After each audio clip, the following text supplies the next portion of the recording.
Hello students, good morning. आज हम लोग दूसरी इकाई का पहला पाठ वैद्युत धारा के विषय में अध्ययन करेंगे। वैद्युत धारा दूसरे पाठ से ये पहला टॉपिक है। वैद्युत धारा क्या होता है, वैद्युत धारा का प्रवाह कैसे किया और माना जाता है, वैद्युत आवेश किस प्रकार से प्रवाहित होते हैं, इन सब तथ्यों के विषय में हम लोग इस पाठ में अध्ययन करेंगे। हम लोग पहली इकाई में पढ़ चुके हैं कि किसी भी वैद्युत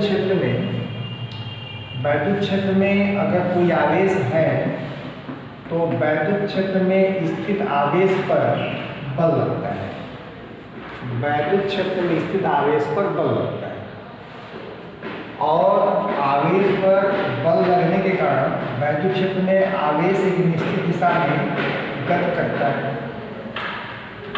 अब आवेश जब एक निश्चित दिशा में गति करता है तो किसी भी चालक के भीतर अगर आवेश किसी निश्चित दिशा में गति कर रहा है तो उस चालक में वैद्युत धारा प्रवाहित होती है।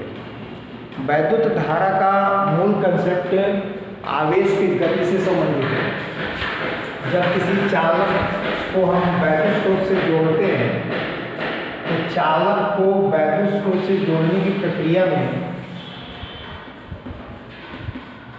चालक के भीतर सभी जगहों पर एक समान वैद्युत क्षेत्र स्थापित हो जाता है।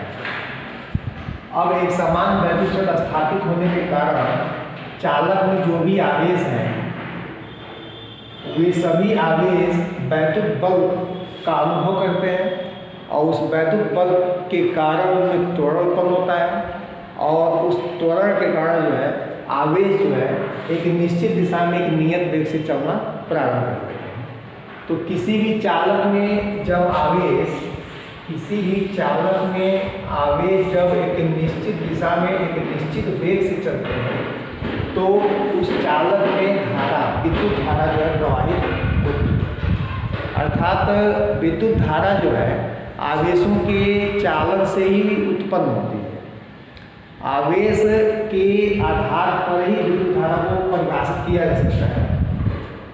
तो विद्युत धारा के परिभाषा को हम देखें तो विद्युत धारा की परिभाषा एकदम सीधी और सरल परिभाषा है कि किसी भी चालक में आवेश के चलने के समय दर को या आवेश के प्रवाहित होने के समय दर को हम लोग विद्युत धारा कहते हैं। किसी चालक में आवेश के प्रवाहित होने के समय दर को विद्युत धारा कहते हैं।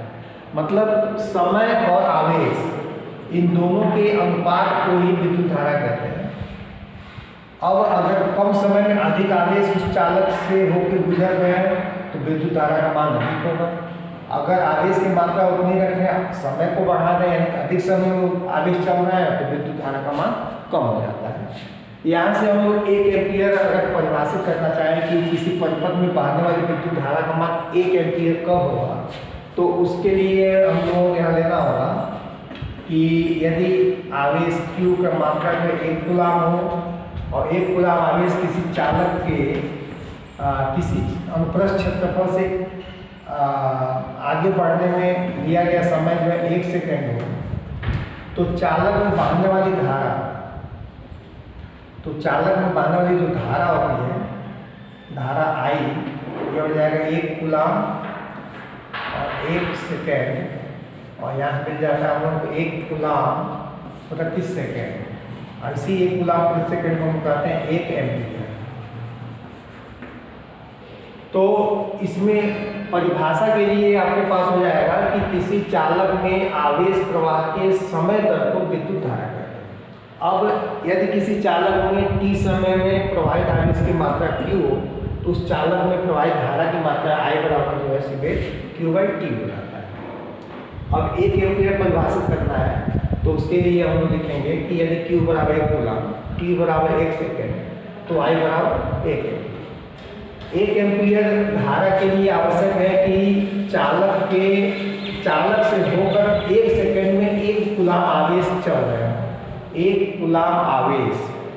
कूलाम आवेश कितने इलेक्ट्रॉनों को मिलाकर बनता है इसको पहले देखा गया है कि Q बराबर होता है NE, आवेश की मात्रा जो होती है नंबर ऑफ इलेक्ट्रॉन इनटू एक इलेक्ट्रॉन का आवेश। तो इसमें हम लोग अगर Q इक्वल टू 1 कूलम की मात्रा की गणना करना चाहें तो यहाँ से निकल जाता है NI, यहाँ निकल जाता है N इक्वल टू 1/E, और E मतलब एक इलेक्ट्रॉन का आवेश, और इसके मान को अगर हम यहाँ रख रहे हैं तो इसको हल करने में मिलता है 6.25 10⁻18। इतने इलेक्ट्रॉन अगर कहीं एकत्र कर लिए जाएं एक जगह तो इन इलेक्ट्रॉनों की संख्या को इस इलेक्ट्रॉन की संख्या को कहते हैं एक कूलम। एक कूलम आवेश की मात्रा होती है और एक कूलम आवेश में कितने इलेक्ट्रॉन होते हैं, अर्थात कहीं अगर इतने इलेक्ट्रॉन एकत्र हैं तो उस आवेश की मात्रा को हम लोग एक कूलम कहेंगे, और इलेक्ट्रॉन में तो एक कूलम का भी आवेश होगा। इसी प्रकार इतने प्रोटॉन अगर कहीं पे इकट्ठे हैं तो वह एक कूलम का धन आवेश होगा। तो एक कूलम में इतने आवेश होते हैं, एक कूलम में आवेश की मात्रा होती है 6.25 × 10⁻18। इतने आवेश अगर कहीं पे स्थित हैं तो उस आवेश की मात्रा को हम बोलेंगे एक कूलम। और यहाँ विद्युत धारा में हम देख रहे हैं कि एक कूलम आवेश की मात्रा 1 सेकंड में चालक से गुजरती है, तो प्रवाहित विद्युत धारा की मात्रा जो है 1 एम्पीयर होती है। इसका मतलब ये है कि अगर किसी चालक में 1 एम्पीयर धारा प्रवाहित हो रही है तो 1 सेकंड के भीतर जो है चालक के एक सिरे पर इतने इलेक्ट्रॉन प्रवेश कर रहे हैं, चालक के एक सिरे पर इतने इलेक्ट्रॉन प्रवेश कर रहे हैं और चालक के दूसरे सिरे पर इतने इलेक्ट्रॉन जो है बाहर निकल रहे हैं, एग्जिस्ट कर रहे हैं। 10⁻18 इतने इलेक्ट्रॉन जो है इस चालक के दूसरे सिरे से बाहर निकल रहे हैं और इतने ही इलेक्ट्रॉन जो है चालक के एक सिरे से पहले सिरे से इसके भीतर प्रवेश कर रहे हैं। तो इस चालक में बहने वाली धारा की मात्रा जो है 1 एम्पीयर मानी जाएगी या 1 एम्पीयर होती है। ये हम लोग का विद्युत धारा। विद्युत धारा शुद्ध रूप से एक संख्या है। विद्युत धारा शुद्ध रूप से एक संख्या है।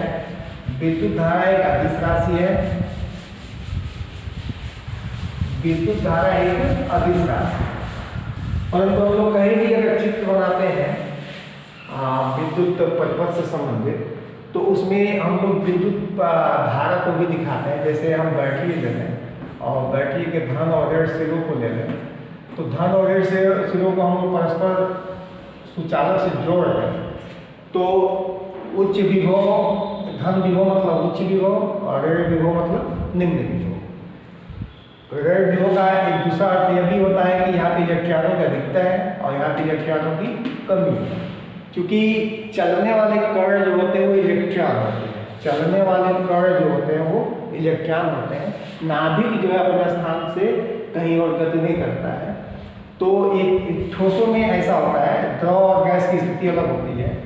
तो अगर ये ठोस का सुचालक लिया गया है तो ऋण ध्रुव से इलेक्ट्रॉन यहाँ से निकलते हैं, क्योंकि यहाँ पे इलेक्ट्रॉनों की अधिकता है, और ये इलेक्ट्रॉन जो है धन ध्रुव की ओर जाते हैं और विद्युत धारा का प्रवाह जो है धन ध्रुव से ऋण ध्रुव की ओर माना जाता है।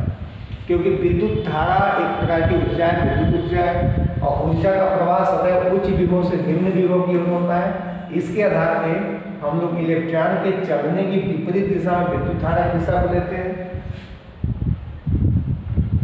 इलेक्ट्रॉन की चलने की दिशा ऋण प्लेट से ऋण ध्रुव से धन ध्रुव की ओर होता है और विद्युत धारा की दिशा मानी जाती है धन ध्रुव से ऋण ध्रुव की ओर।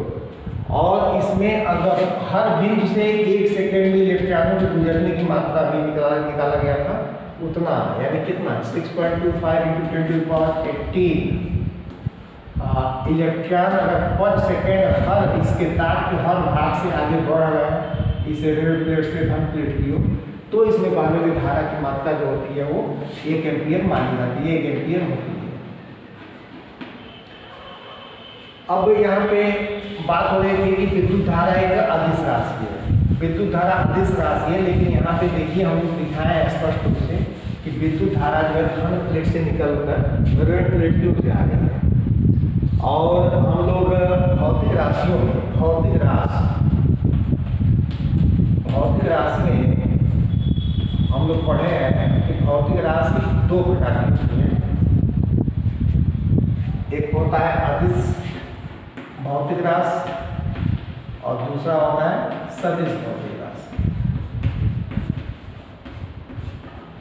अदिश भौतिक राशि को हम लोग परिभाषित करते हैं कि ऐसी भौतिक राशि जिसमें केवल परिमाण हो, दिशा न हो, केवल परिमाण हो और दिशा न हो, उसे हम अदिश कहते हैं। और सदिश को डिफाइन करते हैं हम लोग कि जिसमें परिमाण और दिशा दोनों हो। तो यहाँ पे जो सदिश की परिभाषा हम बोल रहे हैं उसके आधार पे यहाँ पे ये विद्युत धारा जो सदिश राशि दिख रही है, क्योंकि इसमें परिमाण भी है और एक दिशा भी है। दिशा है कि विद्युत धारा जो धन प्लेट से ऋण प्लेट की ओर या ए से बी की ओर बढ़ रही है, चल रही है। इसलिए इस परिभाषा से अब तक जो परिभाषा यहाँ पे दिख रहा है उसके आधार पे ये विद्युत धारा एक सदिश राशि दिख रही है। लेकिन इसको हम थोड़ा सा इधर देखें कि हम लोगों के पास इस तरह का एक तारों का संयोजन है जिसमें बिंदु ए पर ये 3 तार के सिरे जुड़े हुए हैं। एक तार में मान लीजिए 3 एम्पीयर की धारा आ रही है, दूसरे तार में एक की ओर जो है 4 एम्पीयर की धारा आ रही है। तो इसमें जो इसका संध के बाहर को जाने वाला जो तार है उसमें धारा की मात्रा जो है 7 एम्पीयर होगा। या किसी भी सुचालक तार को हम मोड़ दें या उसमें गांठ लगा दें या अन्य कोई इस प्रकार की प्रक्रिया अपनावें तो इन सब क्रियाओं से भौतिक परिवर्तन से उसके मान में, उसके परिमाण में कोई परिवर्तन नहीं हो रहा है या नहीं होता है। जैसे यहाँ पर हम लोगों के इस उदाहरण में अगर देखें ध्यान से तो इन दोनों तारों को अगर आपस में ऐसे मिला दें या इन तारों को ऐसे जोड़ दें या इन तारों को ऐसे मोड़ दें तो किसी भी प्रकार का भौतिक परिवर्तन करने पे इस परिमाण में कोई परिवर्तन नहीं होता है। जबकि इसके विपरीत अगर 3 न्यूटन का बल किसी पदार्थ पे कण पे इधर लग रहा हो, 4 न्यूटन का बल इधर लग रहा हो तो और इसकी दिशा को अगर हम बदल दें तो परिमाण का मान भी बदल जाता है। लेकिन यहाँ पर इस आने वाली धाराओं की दिशा को बदलने से इसके परिमाण में कोई परिवर्तन नहीं होता है। तो यहाँ पे हम लोग जो परिभाषित किए हैं परिभाषा सदिश और अदिश का 9th में 10th में उसमें थोड़ा सा संशोधन करना पड़ेगा। और संशोधित परिभाषा ये होगा कि अदिश भौतिक राशि वे भौतिक राशियाँ होती हैं जिनमें केवल परिमाण होता है और जिनका योग हम बीजगणितीय नियमों से करते हैं। अदिश की परिभाषा जिसका योग हम बीजगणितीय नियमों से करते हैं उन्हें हम अदिश राशि कहते हैं। इसके विपरीत सदिश राशियाँ वे राशियाँ होती हैं जिनमें परिमाण होता है, दिशा होता है तथा जिनका योग हम सदिश के नियम से करते हैं। जिनका योग हम सदिश के नियम से करते हैं वे सदिश राशियाँ। तो यहाँ पे हम लोग विद्युत धारा का योग या सदिश नियम से नहीं कर रहे, बीजगणितीय नियम से कर रहे हैं। 3 और 4 का योग है 7 सीधे सीधे। लेकिन सदिश नियम से जब करेंगे तो ये 3 और 4 का योग जो है ये दिशा बदल देने पे इसका योग जो है भिन्न भिन्न होगा। जैसे अगर ये दोनों परस्पर लंबवत है तो इसका योग जो है 5 होगा और अगर ये एक ही दिशा में है तो 7 होगा, विपरीत दिशा में है तो जैसे मान लीजिए 3 और 4 न्यूटन के बल है 3 न्यूटन और इसके विपरीत जो है 4 न्यूटन, दिशा बदल दिया गया तो इनका परिणामी जो है 1 न्यूटन का होगा। तो यहाँ पे ये देखने मिल रहा है कि इस भौतिक राशि को हम सदिश के नियम से जोड़ रहे हैं इसलिए ये सदिश राशि, और इस राशि को हम बीजगणितीय नियम से जोड़ रहे हैं। तार को इसे आपस में मिला दें या इसको मिला दें, समकोण पे कर लें, न्यून कोण पे कर लें तो इसके परिमाण में कोई परिवर्तन नहीं होगा। इसलिए विद्युत धारा जो है एक अदिश भौतिक राशि होती है। इसको हमेशा ध्यान रखिएगा। विद्युत धारा एक ऐसा भौतिक राशि है जिसमें बच्चों को हमेशा इस बात का कन्फ्यूजन बना रहता है कि अदिश राशि है कि सदिश राशि है। तो ध्यान रखेंगे विद्युत धारा एक अदिश राशि है। अदिश राशि इसलिए है कि विद्युत धारा का योग अंतर हम लोग बीजगणितीय नियम से करते हैं, बाकी सदिश नियम से। सदिश नियम वाला आपको बताया गया है फर्स्ट ईयर में। सदिशों का योग अंतर, उनका गुणन, वहाँ सब कुछ आपको वहाँ समझाया गया था। तो ये हो गया। इसके बाद से है विद्युत धारा का एटॉमिक मॉडल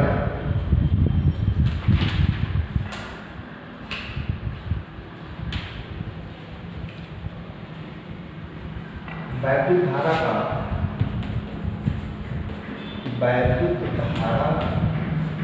का मुक्त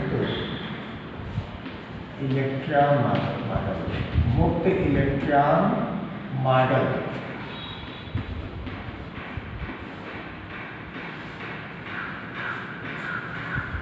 मुक्त इलेक्ट्रॉन मॉडल मुक्त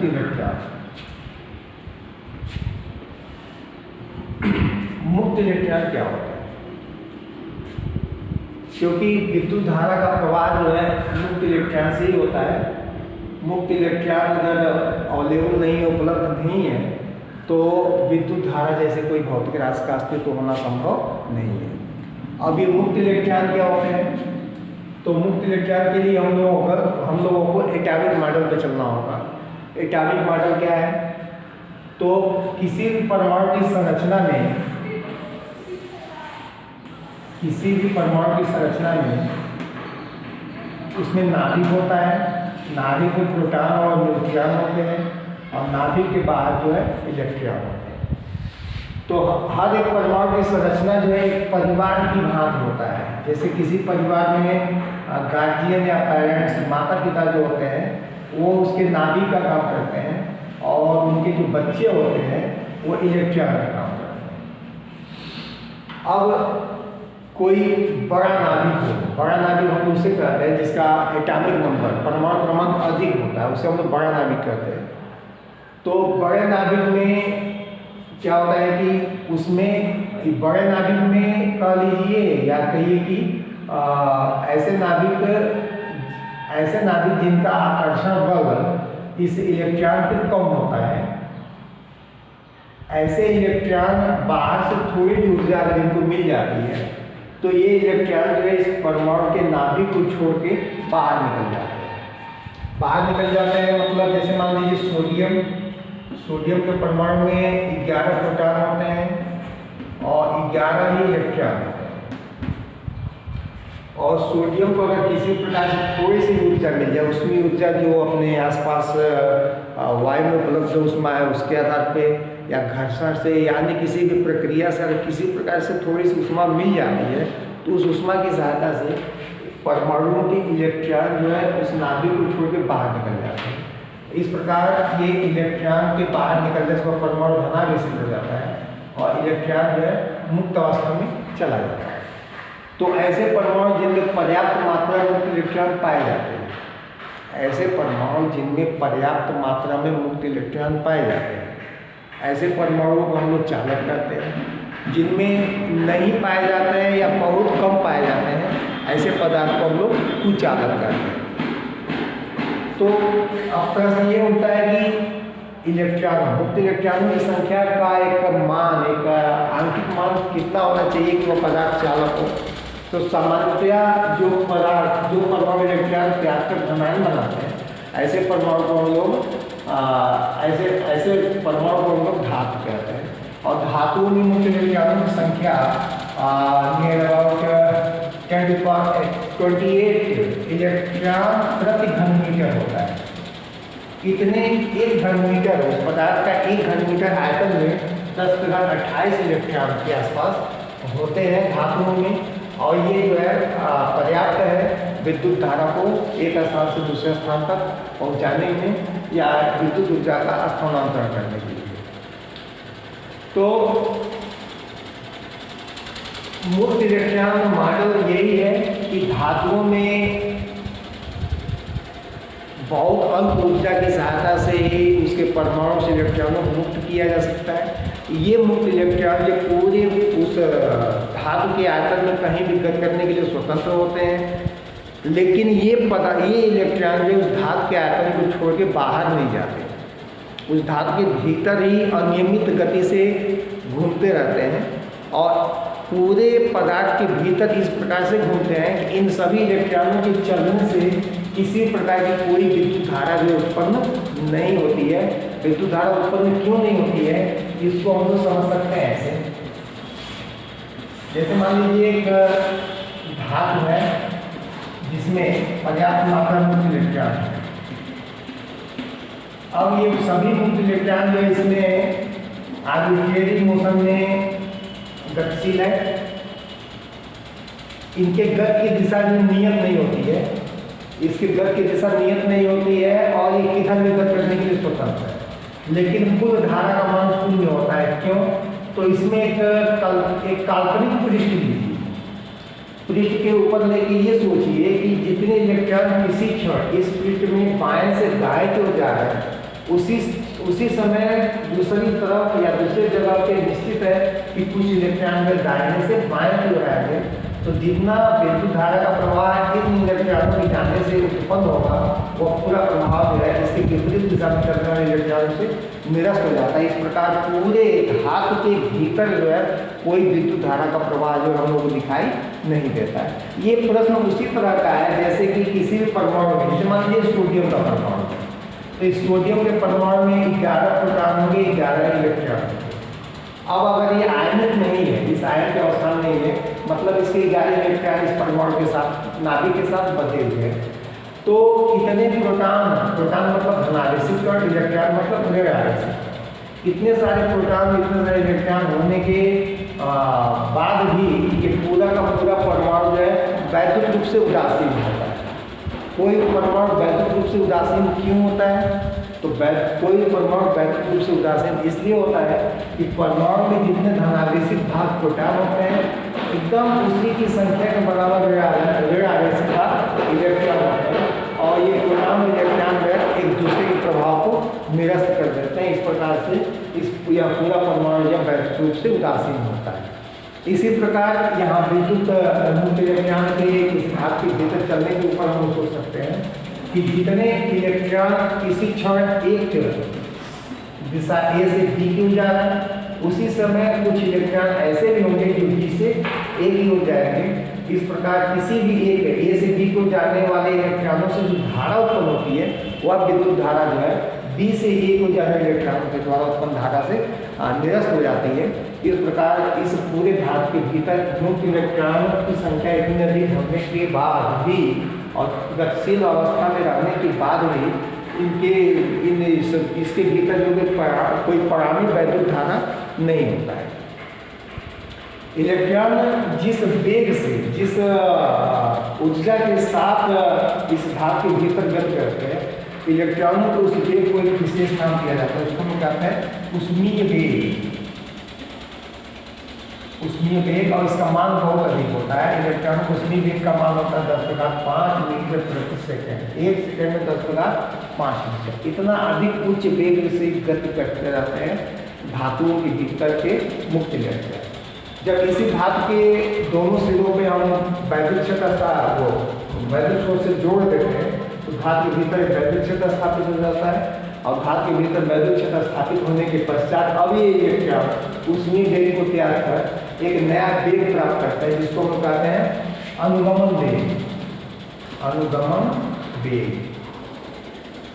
तो अनुगमन वेग इलेक्ट्रॉन जब प्राप्त कर लेते हैं, तो अब इलेक्ट्रॉन जो अनियमित गति नहीं करते हैं, अब इलेक्ट्रॉन जो है धातु के भीतर जो है एक निश्चित दिशा में नियत वेग से चलते हैं, और इसी नियत वेग को हम कहते हैं अनुगमन वेग, drift velocity, drift velocity, drift velocity, अनुगमन वेग। इस अनुगमन वेग से, इस अनुगमन वेग का मान बहुत कम होता है, ये होता है 10⁴ मीटर प्रति सेकंड। तो इस वेग से अब इलेक्ट्रॉन चलते हैं। अब जब सभी इलेक्ट्रॉन एक दिशा में नियत वेग से चलते हैं, तो यहाँ परिणामी विद्युत आवेश जो एक सिरे से दूसरे सिरे को चलते हैं, और इस प्रकार से विद्युत धारा का बहाना माना जाता है या विद्युत धारा होता है। आज के वीडियो में बस इतना ही। ओके, धन्यवाद।